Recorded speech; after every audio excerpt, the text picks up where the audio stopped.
So I just had one of the greatest moments of my entire life.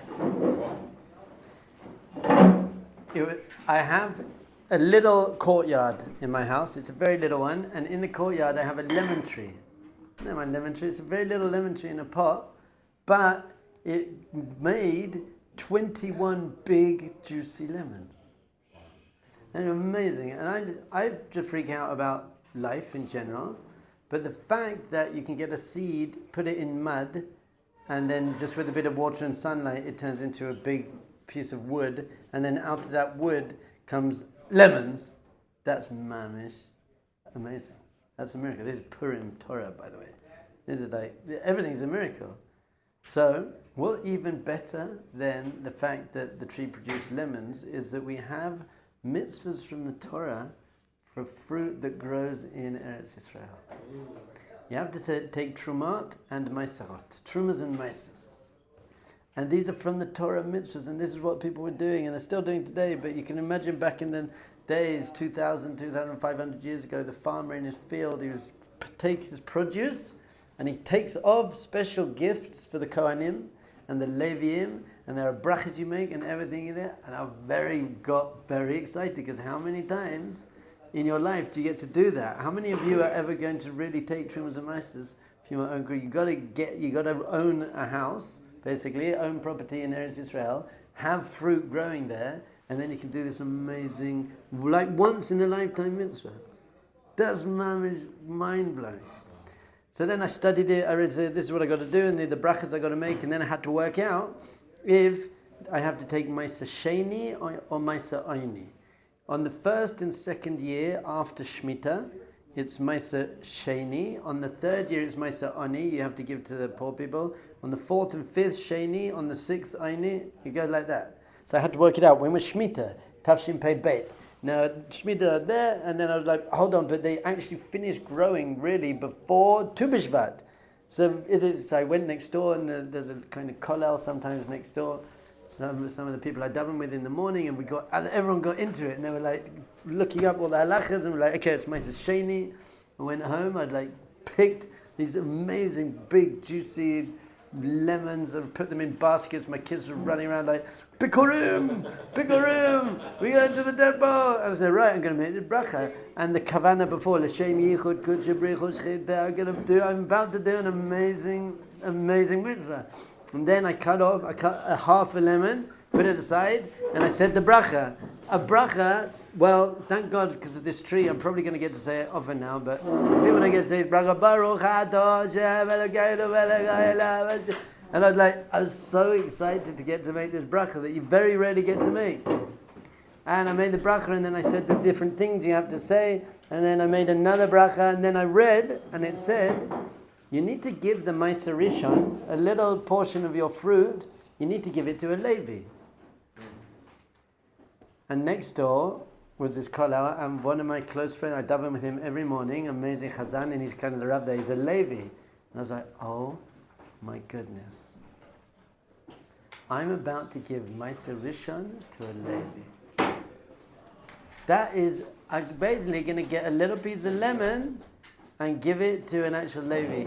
This is what people were doing. Our people have been doing this for 3,000 years. I'm standing in Jerusalem, saying the same prayers, doing the same mitzvahs as our ancestors were doing 3,000 years ago. I could not believe, I could not contain myself. I was like, this is so good. So I cut off a little bit of the lemon, just a little piece of the lemon. I went into the shul, I brought my sons with me.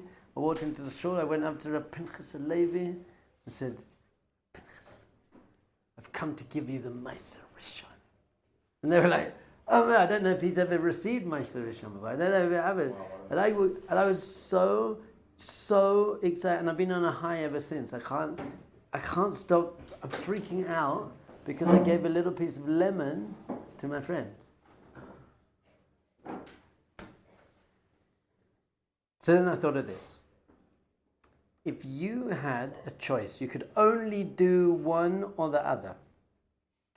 You get to go to your favorite sports team, basketball, football, whatever your team is, and you get to seats in the box. You got the best seats in the stadium, or your favorite musician, and you get to go to the premiere, and then you get to go for dinner with your favorite player afterwards, or give a little piece of lemon to Rav Pinchas Levi. What would you do? But it's one or the other. You cannot do both. You can't do both. You have a choice. You're either doing this mitzvah from the Torah, or you're going to the best event ever and you get to hang out with them afterwards, mamish. It's one or the other. What do you do? It should not be even a question. If you have any idea about why you are in this world, it's not about, oh, come on. LeBron James. LeBron James. Dave Matthews. Come on. And you joking? Piece of lemon. Pinchas Levi. Mitzvah deraisa. Mitzvah from the Torah. Oh my God, once in a lifetime you could do that. Do you know what you get for that 1 minute? Forget about the world to come. Oh my goodness. What are you going to get in the world to come for going to a sports game and then having dinner with nothing? What you're going to get in the world to come to do mitzvah, ridiculous. But not even for that. Just the immense joy of living in line with my purpose. Being a soul. Connecting to God. Doing what my ancestors have been doing for 3,000 years. A mitzvah d'oraisa.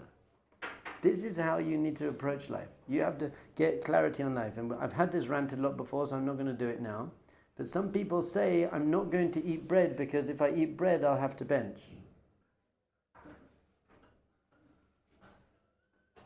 What are you talking about? You should eat bread so you get to bench, you idiot. Are you crazy? I eat bread every day just so I can bench. Otherwise I wouldn't eat bread. I want to bench.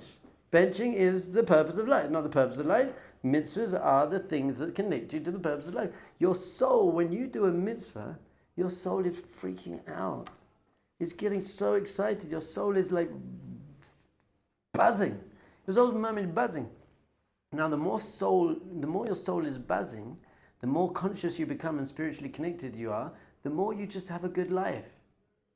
Now, you in the sports game and the movie and the concert, your soul's not even there. Your soul's like, well, I don't want to be around here. People like shouting at each other, pitting each other. I just don't want to be around that. So your soul's out. So your body and your ego is very excited, but then you're just a miserable, depressed person in between games. That's it. You just go and do your job that you don't really like, and then in the weekend, we're going to the game. Yeah. Sick. I'm not going to wash. I'm not going to have bread. Because if I wash, I'll have to bench. Washing itself is a mitzvah from the rabbis. A mitzvah means a connection point. So if you say, I'm not going to do a mitzvah de Rabbanan, because if I do that mitzvah de Rabbanan, I'll have to do a mitzvah de Oraita. You're psychotic. You have no idea what life is at all. You know what? I'm not going to take the $5 million, because if I take the $5 million, then I'll have to take the $5 billion.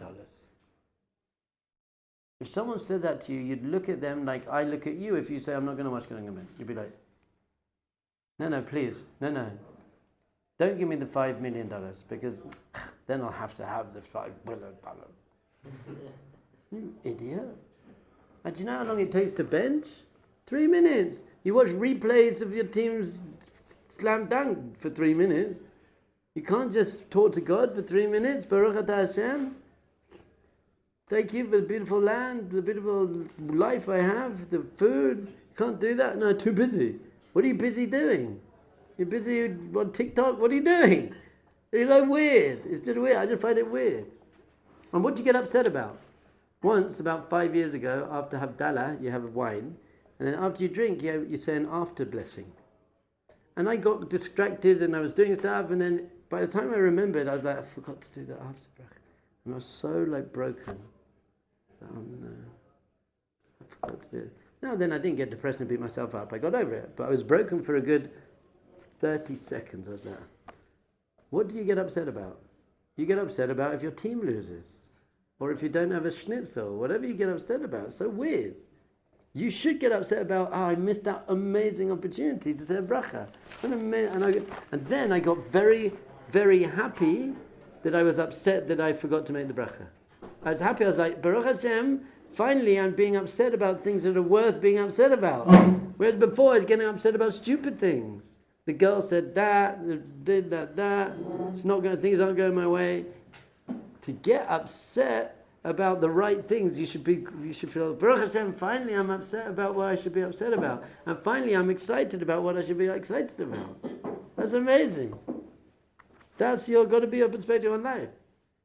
So we talk about the Shema now. The Shema is a mitzvah from the Torah.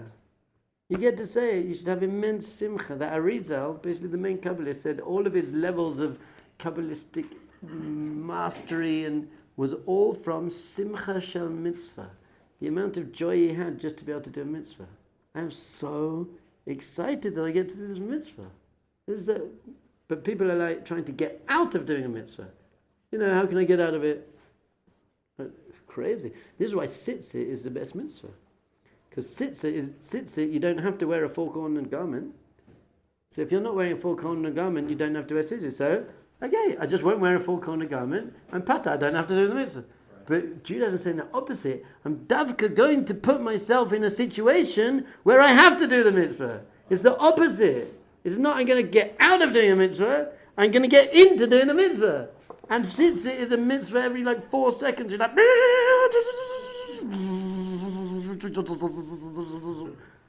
With no effort even. Just put it on. What are you doing? If you're embarrassed to have strings, stuck them in. Until you're proud to be a Jew. Then you pull them out. You weirdo. What will random people who I'll never see again think of me? Who cares? I'm walking around the airport. I'm like... Love my tzitzit. What's a four-cornered garment? What is which word didn't you understand? You said the tzitzit. I thought you said hoops or something or No, do you know? Okay, yeah. I thought you were talking about something. Okay. The mitzvah of strings is only if you're wearing a four-cornered garment. Oh, okay. A piece of clothing with 4 corners. Like imagine if on a suit jacket, the back kind of splits sometimes versus sometimes. Yeah. Okay. Like that. So Shema is an amazing opportunity. Very excited. When you get up in the morning and the alarm rings, are you like, or you're like, I get to fill in the Shema. Amazing. I got it quick. Go, run.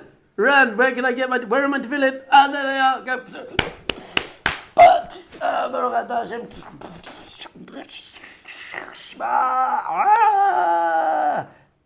That's what your neshama is feeling. That's what your neshama is feeling. Your body is feeling tired because you drank too much last night, or you went to bed too late. You smoked too much. You drink too much coffee. Your body feels tired. Your neshama is mamish alive. I just want give me shema. Give me chesed. I just want to help people. Your neshama just wants to help people. Your body just wants to take stuff, and your ego wants to put people down. Your neshama just loves people. I just love you. I love you. Shema Yisrael Hashem Elokeinu Hashem Echad. Echad, one is gematria, ahava, love. One love, the woman. One. That's where Bob Marley gets it from. One love. Shema Yisrael Hashem Elokeinu Hashem Echad. In the Shema Yisrael Hashem Elokeinu Hashem Echad, the letter ayin of Shema is big. You'll see in the Torah and probably in your Siddur. And the letter Dalid at the end is big as well. It's got a big ayin and a big Dalid. Spells aid. Aid means a witness. I am here to be a witness that Hashem is one. It's all Hashem. Hashem Echad. It's not there's good and evil and Hashem's not involved and there's nature. Hashem Echad. Shema Yisrael Hashem Elokeinu Hashem Echad. There's only oneness. And when you say the word Echad, you're meant to draw out. You're meant to say Echad as a kind of reverberance, as in a resonation. You have to resonate with God, with the word Echad. Very, very important. Many people, before they actually find the truth, they're like, you know what? It's my truth. It resonates with me. It It resonates with me. A little bit of Buddhism and meditation. I like saying the Shema. It's Jewish-ish, and it resonates with me. There's no such thing as your truth, I'm afraid. It's either true or it's not true. What are you talking about? It's my truth that he died for my sins. Well, it's just not true, though. There is the truth. The truth is Shema Yisrael, Hashem Elokeinu, Hashem Echad. That's the truth. So if you don't resonate with that, you have to learn to resonate with that. It's not if it resonates with me, then it's true. That's just not true. It is true or not, and you have to learn to resonate with the truth. And by the way, your neshama obviously resonates with the truth. Your neshama loves Shema Yisrael Hashem. So if you're fighting it and you're like, but Sam Harris says this, it's like, okay, I hear that, but you know what? My daughter says this when she was quite young, 11. She said, there's no way anyone could possibly actually believe that the universe appeared out of nothing. And no, I just don't believe that they believe that. You can't believe that. There was nothing but spontaneous there's nothing there to combust. Out of nothing, you know it comes out, and then completely randomly, just luckily, that thing made mangoes and giraffes. That's what she said. She's like, Pasha, if my daughter debated Sam Harris, she'd just be like, there's no way. She'd laugh. She'd be like, really? So I think she'd said, I think I said, don't worry. Sam Harris, when he gets into bed at night, he's like, I'm sorry, Hashem, Shema Yisrael, Hashem. I just have to do it now because I'm famous, it's what I do, but he gets a little teddy bear, he's like, Shema Yisrael, Hashem, again. He must believe that. You can't not believe that. We know it's true. So when you say Echad, you read Echad, by the way, very quickly, the Aleph represents Hashem. Aleph is Hashem. And the Aleph is made up of 3 letters. Did you know that Aleph is made up of 3 letters? It's made up of a Vav and 2 Yuds. There's a Yud above and a Yud below. There's lots of deep teachings about the Yud above and the Yud below, but a Yud and a Vav, that is 26. 26 is Hashem's name, Yud and Hey and Vav and Hey. So that's what the Aleph is, the Echad. Chet is 8. 8 we know means beyond nature. It really means you have 7, you have front, back, up, right, down, left, and the middle. Shabbos is the middle. Then we have 8 beyond nature, which is Hanukkah, which is the Bris Milah, which is going beyond nature. And then Dalid is the 4 letters of Hashem's name. The 4 directions of the earth is that. So when you're saying Echad, you're basically saying Hashem is everything within nature, Hashem Elokeinu, Hashem Echad, and everything beyond nature. And there is only Hashem. It's all Hashem. Everything's just Hashem. Did you have a question? Yeah, I was wondering, going back, like how you developed that love for doing mitzvah. You know how. That's a good question. You can, how do you develop a love for doing mitzvahs? It's 2 ways. Firstly, if you understand what they are. If you understand, what's the point of them? Secondly, so there's more than 2 ways. Secondly, if you understand how good they are for you. You love things that are good for you.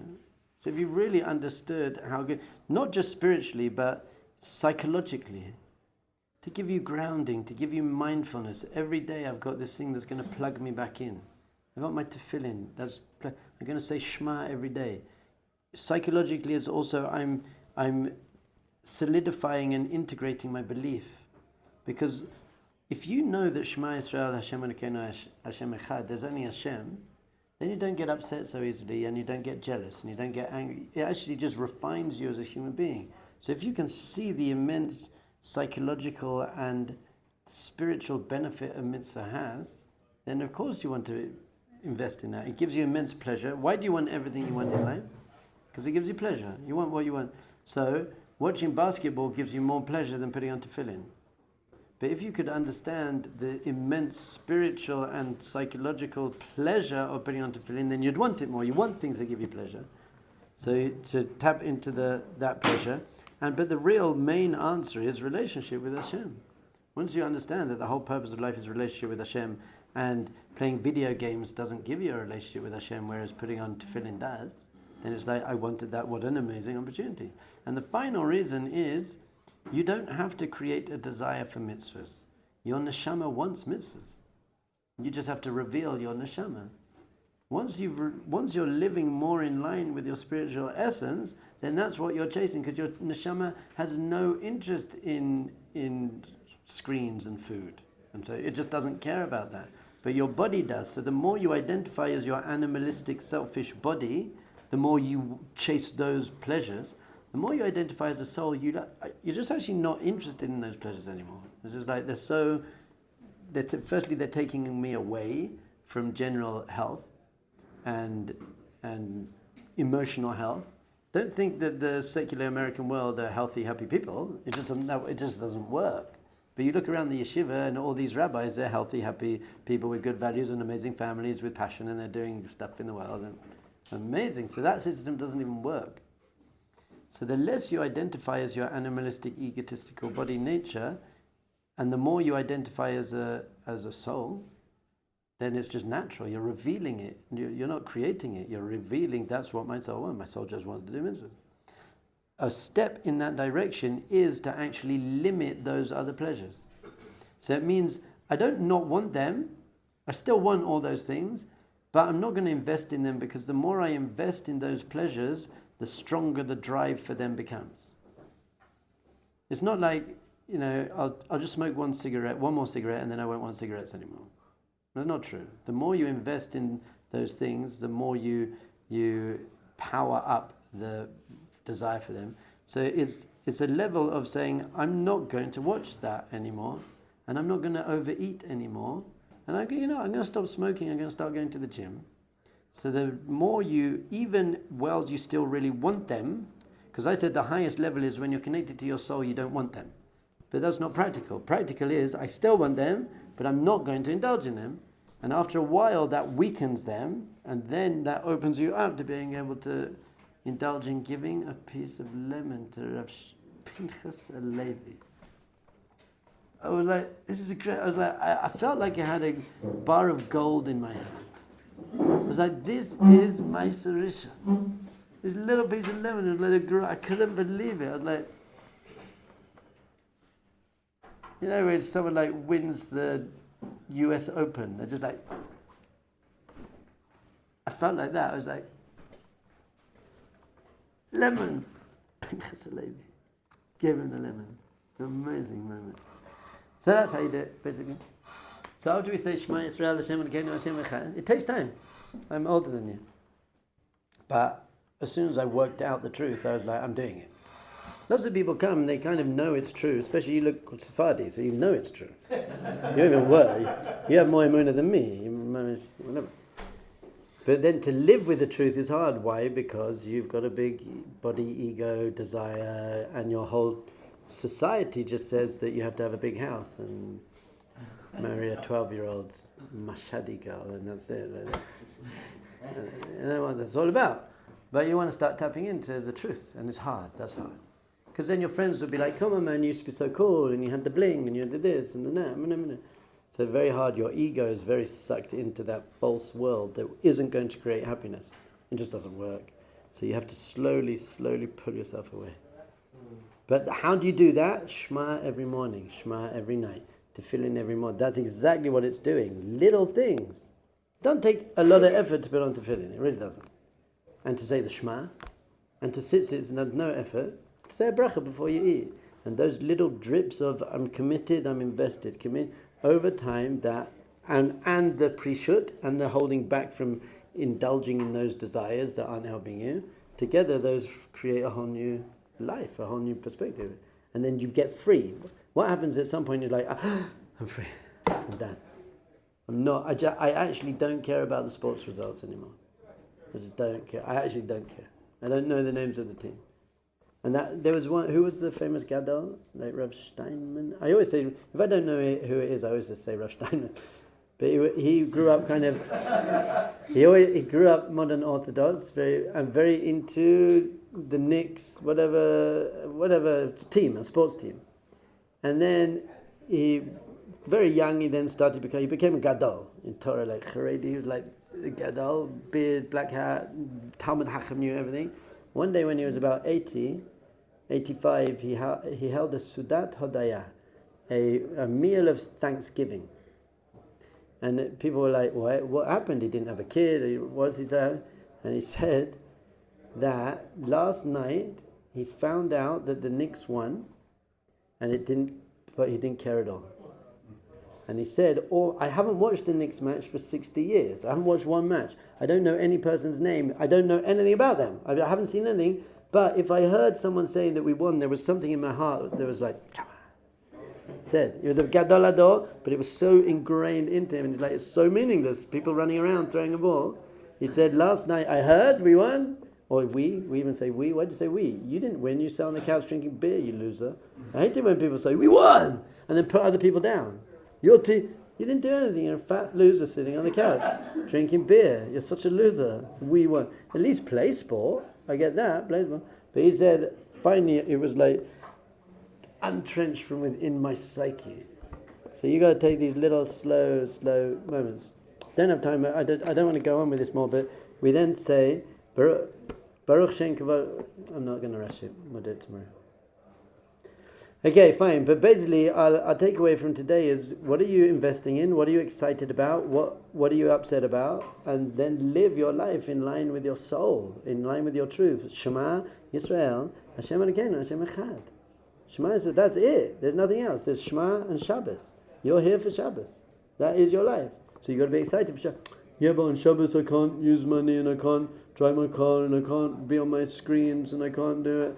I can't work, and I can't. You've got a completely wrong.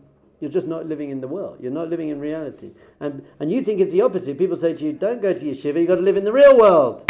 Live in the real. What they're saying is, no, live in the fake world with me, because I'm like miserable. I don't want you to go and live in the real world. I don't think yeshiva is the real world, by the way. I think this is a training ground. But the real world is Shema Yisrael, Hashem Elokeinu, Hashem Echad. And then I'll have a job. And by the way, you can even watch sport with your kid. I'm not saying don't watch the sport, but don't crave it. Watch it, but play it more than watch it. Shabbos.